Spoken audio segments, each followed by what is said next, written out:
वंदे मातरम। नमस्कार, जय श्री राम। खरगोन से थोड़ा बाहर हूँ, अपने निवास से बाहर हूँ, लेकिन जो नए डेवलपमेंट्स और नई जानकारियाँ आप तक पहुँचाना मेरी जिम्मेदारी भी है चैनल के कारण से, तो मैं पहुँचा रहा हूँ। तमिलनाडु में बड़ा खेल हुआ, किसी से चूक हुई और किसी की चूक का लाभ किसी और ने उठा लिया।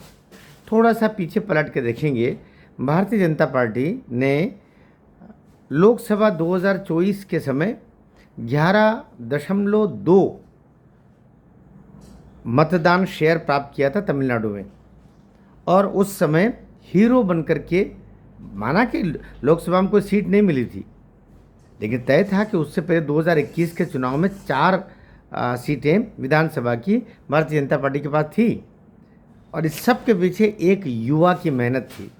एक आईपीएस अधिकारी जो रहा है और जो भारतीय जनता पार्टी ज्वाइन करने के लिए, राजनीति में आने के लिए, राजनीति को सेवा का माध्यम बनाने के लिए के अन्नामलाई जैसा एक युवा आईपीएस ऑफिसर वहाँ से त्यागपत्र देके भारतीय जनता पार्टी में आया। उसने पूरे तमिलनाडु का गांव गांव, बस्ती बस्ती छान मारा और एक कद्दावर युवा के रूप में वो खड़ा हुआ। उसके पीछे तमिलनाडु का बड़ा युवा वर्ग भी सम्मिलित हुआ। एक बड़ी पहचान बनाने की तरफ आगे बढ़ी भारतीय जनता पार्टी।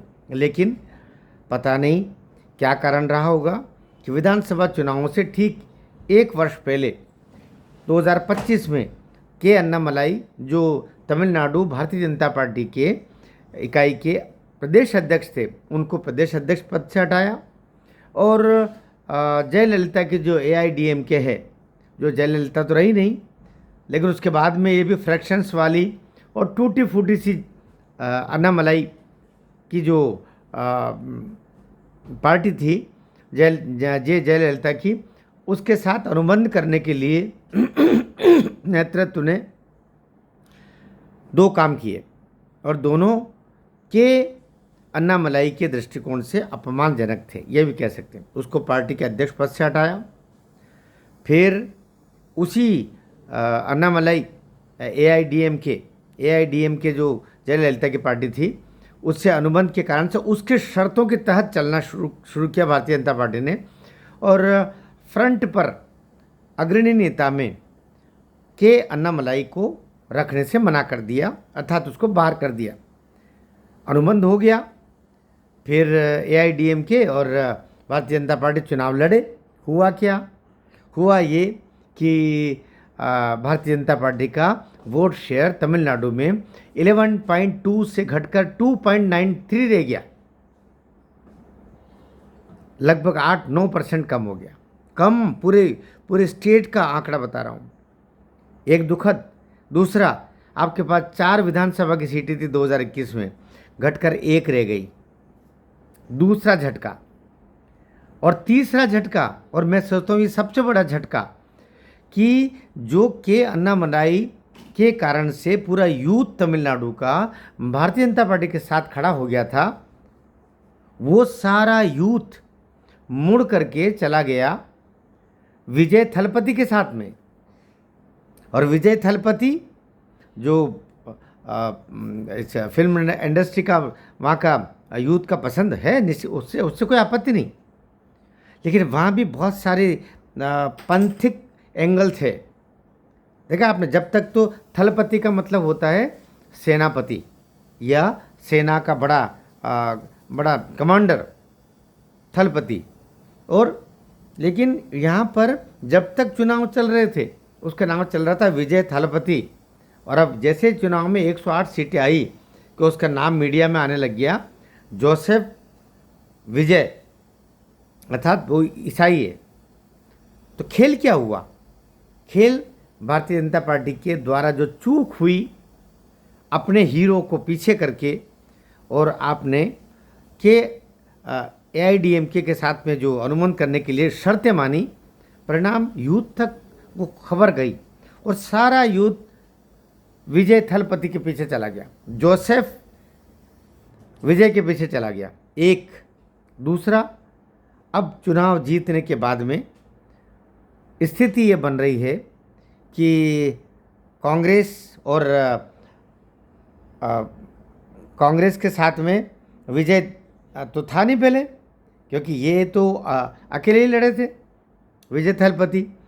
अब कांग्रेस उसको सपोर्ट, जबकि कांग्रेस डीएमके के साथ मिलकर के लड़ी थी।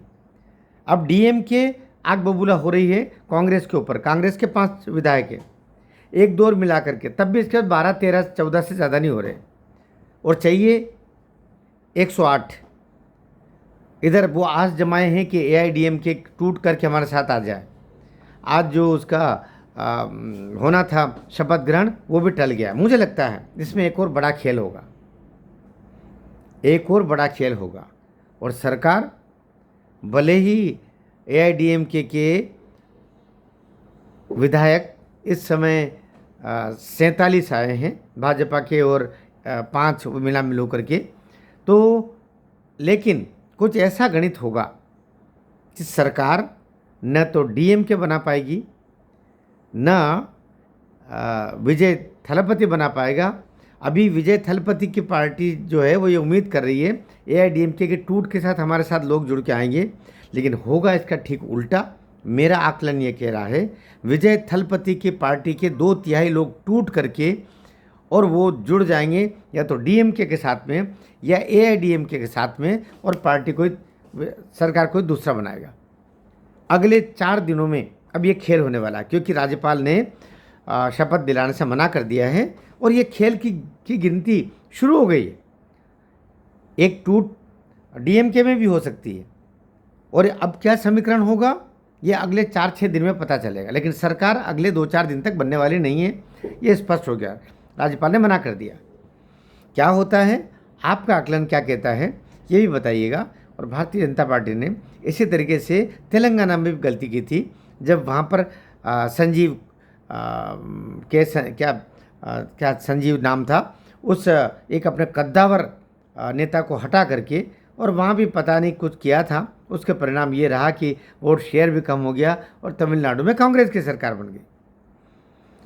इसका तेलंगाना में कांग्रेस की सरकार बनी। अब यहाँ पर भी मुझे लगता है बड़ी चूक हुई है। आपका आकलन क्या कहता है, ज़रूर बताइएगा। भारत माता की जय।